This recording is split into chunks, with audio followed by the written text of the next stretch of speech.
What's going on with ya, Master Duel? And today we're going to be going over a Master Duel tier list.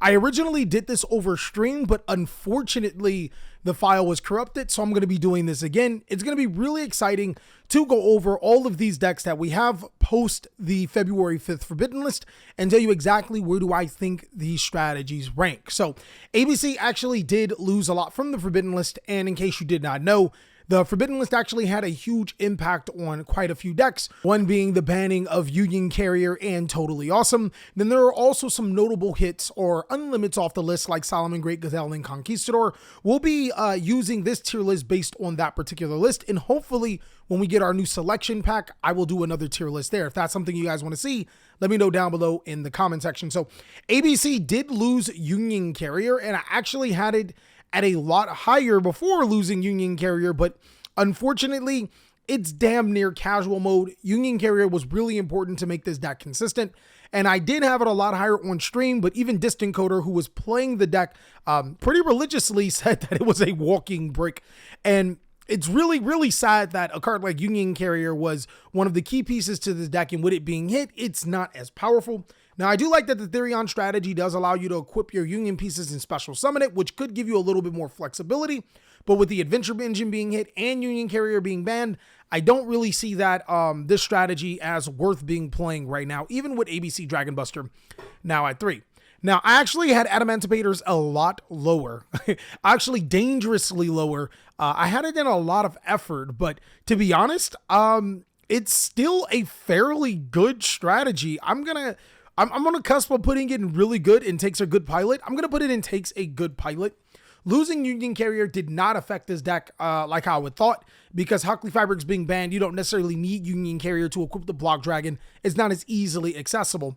But what's great about this deck is that it still is a very powerful Synchro deck, and it can take care of the Runic strategy through Tackle Crusader, getting rid of the Runic Fountain. This deck's actually really, really good. Now I'm going to put it in takes a really good pilot. I want somebody to prove me wrong and say, hey, this is a really good deck. And if you guys have replays of any of these decks where you think that I am wrong in their spots, then go ahead and follow the information in the description and let me know about them in the comment section. Despia, I'm pulling up the receipts, guys. I said that Despia was going to lose a lot of its foothold on the Yu-Gi-Oh! Metagame or the Master Duel metagame, because Alberta 2 and Branded opening the 2 would hurt the deck in the long run, as well as other decks getting better, while this deck not necessarily getting better, actually getting worse. And there was quite a few people in the comment section that completely dragged me about that. And while I never said that it wasn't going to be a diamond-worthy deck, it's still a fairly powerful deck. I want to say that this is one of the worst diamond-worthy decks in the entire game. It's on that cusp of just being a good deck, but overall, this deck can steal games just simply because Branded Fusion is a Yu-Gi-Oh card. Unfortunately, getting locked into fusions isn't always your best point. Cyber Dragons, guys, it feels like I pick on Cyber Dragons in every single video, but 100% casual, which is really, really unfortunate for Cyber Dragon players, as this deck did get Therion King Regulus, so now it can summon like Therion King Regulus, a Destiny Hero Phoenix Enforcer, and a Cyber Dragon Infinity. The only problem with that is that you use so many resources to be able to get there, and on top of that, you need like the perfect hand, where a lot of these stronger decks just require 1 or 2 starters to get in the game. This deck requires plenty of complex situations to be able to make its inboard, which is really unfortunate. Ignister is probably one of the better decks in Master Duel. If there was like an ascending and descending chart, I think that Ignisters will be going closer to a diamond ready deck, while the Albash strategy will be closing to really good. So maybe in the future, in the near future, these two spots will swap. But the reason why Ignister is so good right now is because of Mathmax. The Ignister strategy can go full combo now, but now if it gets disrupted, it can actually rely on the Mathmech combo to either complete its combo or go a totally different route. It's a really powerful deck. Dino's getting Dino Wrestler Pankratops at 3. Now, complete hopium, guys. I want to say it's really good, but in actuality, I know Dino Wrestler Pankratops at 2 is basically the same thing at 3 in certain situations.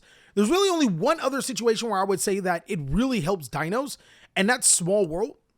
Using Small World to be able to banish Dino Wrestler Pinkertops from your deck means that you can add any dinosaur monster, of course not Dino Wrestler Pinkertops, from your deck to your hand, and basically essentially makes Dino Wrestler Pinkertops the best bridge inside of the deck, especially if you're playing a card like Cyframe Gear Gamma, because you can banish the Gamma to banish the Pinkertops, and now you have access to your whole deck, making dinos a lot more consistent. Now, the only problem with that is that it doesn't necessarily fix a lot of the issues with Dino, and while it is a pretty decent going first deck, it's better going second, and in this particular meta, dealing with strategies like Runic isn't necessarily your cup of tea, or any back row heavy decks, which are going to be coming back into the meta. With that being said, Dinomorphia is another deck that takes a really good pilot. Being able to manage your life points is extremely hard with Dinomorphia, especially since you put yourself in the danger zone more often than not. I think that this is one of the most skilled decks inside of the entire Master Duel scene, which is a good thing, because being a deck that takes a really good pilot, in my opinion, it makes it so much rewarding to get to the top tiers. Now, Drytron is in a really awkward spot right now. I think that Drytron is being played less because players are just tired of the Yu-Gi-Oh strategy, but overall, Drytron did not progress and get stronger in this particular format. It's actually just a worse version of combo decks than some of these other strategies, which are a little bit more rewarding and oftentimes harder to be able to stop.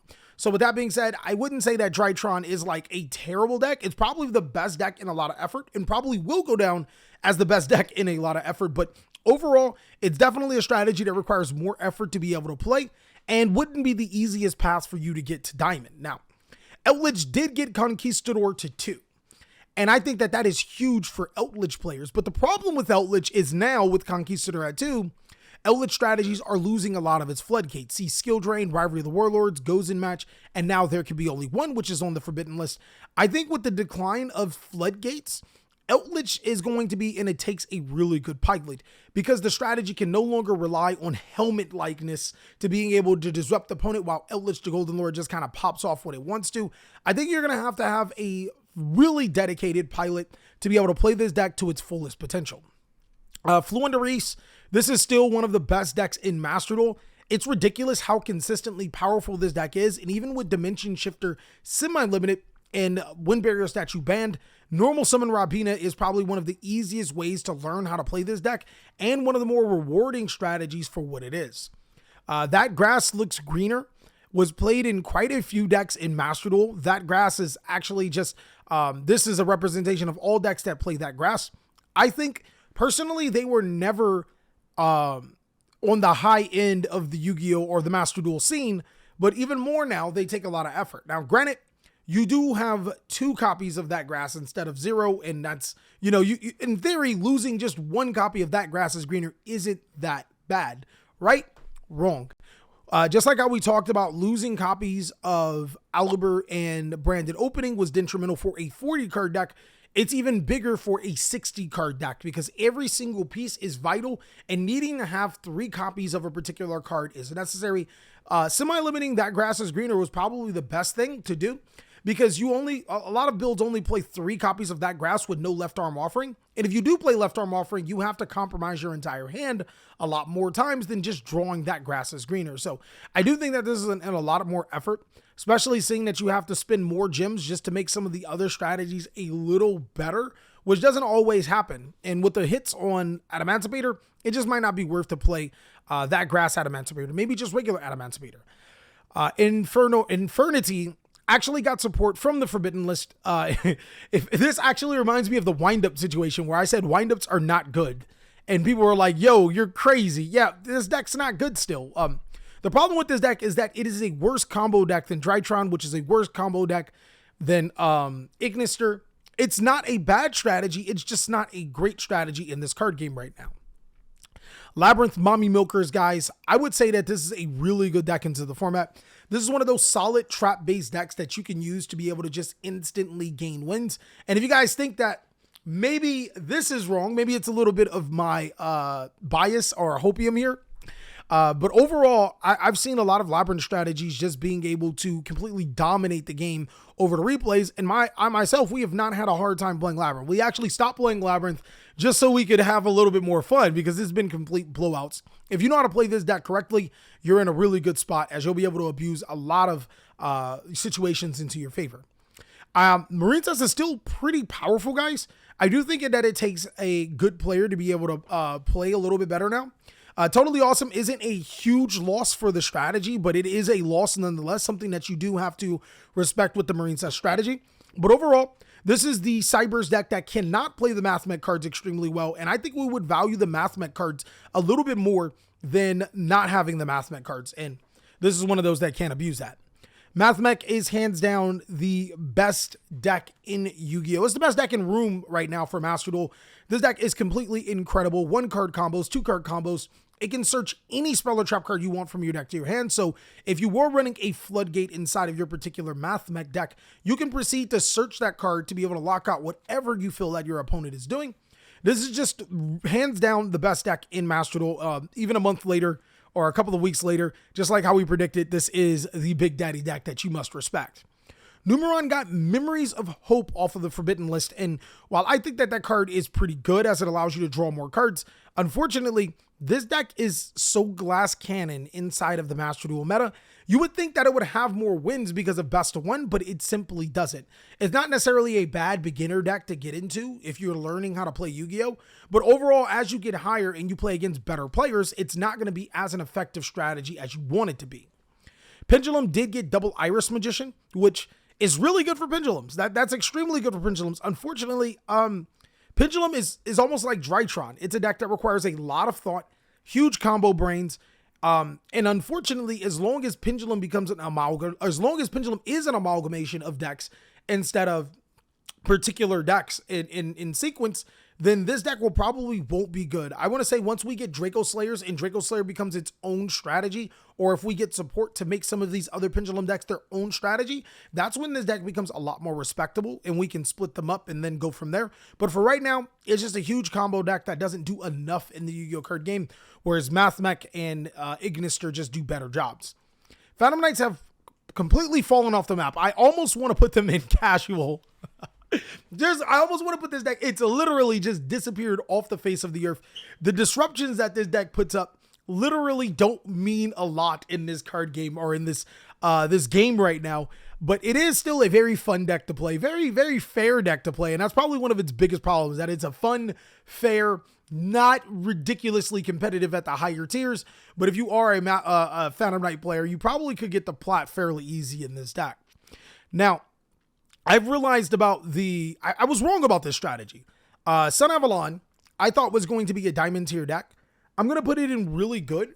And another thing I was wrong about is that Yu-Gi-Oh! Players or Master Duel players are toxic enough to play decks like, Runic and Numerons and Floowandereeze, but they're not toxic enough to play a deck that requires a combo line for you to memorize, but more importantly, pretty much takes up all of your time to be able to do the entire combo in Master Duel. I think that that's this deck's biggest weakness, is that unless you know how to play this deck, it becomes incredibly hard to be able to navigate through it and still have enough time. The difference between this and the TCG that I overestimated is that in the TCG, we can skip certain steps. So like you and your opponent are conversing and you're having a game, so you can just kind of skip through certain things because you know your opponent doesn't have the particular hand trap or interruption or whatever, and you guys are just conversing, which makes the turn a lot shorter. But in Master Duel, since you have to go through every prompt, that makes the deck, that's a huge knock on the deck, which I did not take into account for gameplay with this particular strategy, but I actually could probably bump it down to take a really good pilot just because of that. And I think I'm going to do that. I think it's a really good deck that if you don't know how the strategy works, then, I mean, don't even try. Predaplant is one of the best, brickiest decks in Master Duel. I don't understand how this deck even gets a lot of wins. Regardless, it's going to take a player to be able to build this deck correctly and master it completely. I think this deck is pretty good, but just not in the really good category. Dragon Link, as long as we have Chaotic Ruler to Chaotic Magical Dragon, guys, always is going to be a really good deck. I feel that I think that one of the best cards in Master Duel right now is Nibiru the Primal Being. Like a lot of these decks like Mathmech and Ignister, the combo decks, they typically don't respect Nibiru. Not only can Dragon League search Nibiru through Chaotic Ruler to Chaotic Magical Dragon, it's a light monster for them to be able to use their Chaos cards with. Overall, Dragon Link is just an incredibly good strategy that's always slept on and probably is one of the more powerful strategies as we keep going forward. Runic, it's a diamond tier deck. Unfortunately, I feel like it's maybe one of the lower end of the diamond tier decks because players are starting to figure out how to counter Runic. And keep in mind, since it's best of one, it isn't like you have a sideboard to be able to counter this card. So decks have just been inconveniencing themselves for certain slots to be able to out this deck, and it's been pretty effective. In my opinion, it's one of the lower ends. If I had to order these, I probably go right here. It'd probably be like that. Solomon Great is actually a good Yu-Gi-Oh deck. It's a fairly cheap, effective Yu-Gi-Oh deck. I want to put it in really good. I genuinely do, though I do think that may be a little bit of an overstatement because it's your Mathemech cards that really help carry this particular strategy. Overall, the Solomon Great strategy is like, if you guys can't afford getting Ignisters or getting the Mathemechs, then just buy 3 copies of the Solomon Great deck.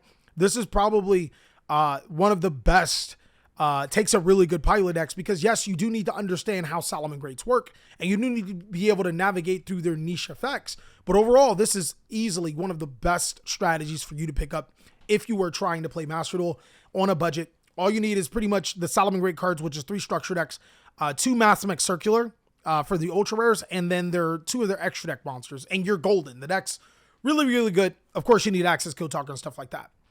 Scareclaw, 100% takes a really good pilot. I thought that this deck was going to be a lot better than what I gave it credit, but I would be really excited to play this deck in Master Duel because I don't think a lot of people understand how this deck works, as it's not necessarily as powerful in a link-based format, which is, you know, Ignister, Mathemech. But once we start to see more of Floowandereeze, more of Despia, more of decks that don't rely on links, then this deck becomes a little bit more powerful. Sharks are a ridiculous amount of effort. It becomes Kraken control pretty much. But the problem with Kraken control with this particular deck is why not just play Marine Cess? Because you can get the Kraken as well as other things going off.